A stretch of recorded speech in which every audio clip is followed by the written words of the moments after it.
So thank you for coming back. This is part 3. Now, if you've heard me talk in the past about various things, there were things that I used to believe because it came from the pulpit. So, for example, one of those things is infant baptism. But Jesus was dedicated as a child, but baptized when he was older. So when I read the Bible, I can see that infant baptism is not biblical. So at the time, that is what I believed. It's no different with the women preaching. At the time, that is what I believed. So tomorrow, what we're going to see is we're actually going to look at the comments that aren't showing that I was accused of being removed. Those are going to be shown in tomorrow's video with some commentary.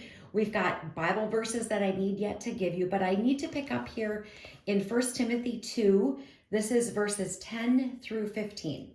We had done the other ones yesterday. But which is proper for women professing godliness with good works. Let a woman learn in silence with all submission. And I do not permit a woman to teach or have authority over a man, but to be in silence. For Adam was formed first, then Eve, and Adam was not deceived, but the woman being deceived fell into transgression. Nevertheless, she will be saved in childbearing if they continue in faith, love, and holiness with self-control. So yesterday, kind of what I was talking about, well, let me back up even further. So the original comments that I stated, I said, could this be related to something in Corinth? And I stated, there's a lot going on here because there is. And so those comments that I made about the gold and the braided hair, husbands, did you give your wife a gold ring? Does she wear it to church? Does she braid her hair? Are you walking around with your hands held high? Because this is all the same thought. It's all the same concept.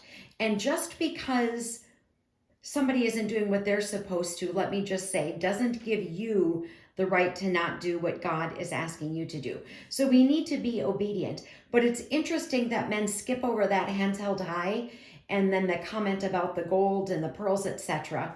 But then they immediately go to, see, it says women shouldn't teach. Now, I've got Bible passages, and here's the thing, folks. There were women teaching and preaching in the New Testament, and I'm going to show them to you.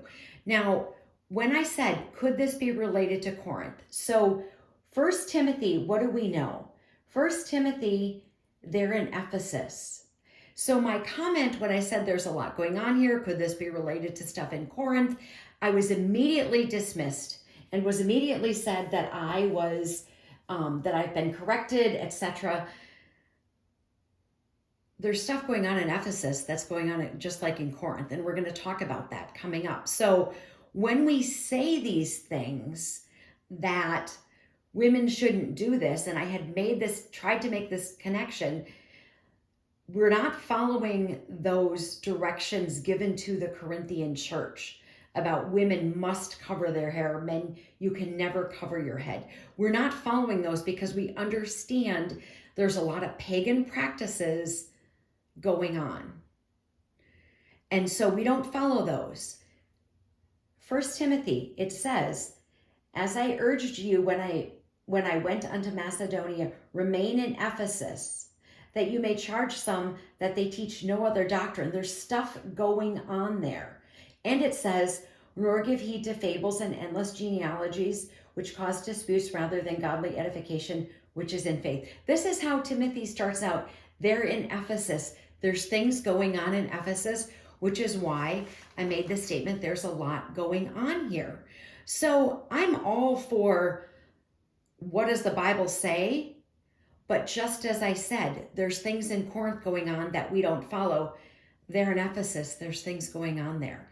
So, and the other thing I want to point out is this person never said my theology was wrong. They're arguing the fact that I'm a woman stating it. Can't debate the theology, but the fact that it's coming from a woman. And then I'm going to be showing the comments, but this person was upset that I didn't ask permission to show them and that I shouldn't be making money off of the comments. But as of this moment, I have 20 subs on YouTube, so I'm not making any money. But here's the thing, your comments aren't showing. I didn't remove them even though you accused me. So you should be grateful that I'm going to show your comments that aren't showing. You can't have it both ways. You can't criticize me for showing your comments for comments that you posted that aren't showing. It doesn't make any sense. Armor up, we ride it, Dawn. May God bless you as always. Have a great day.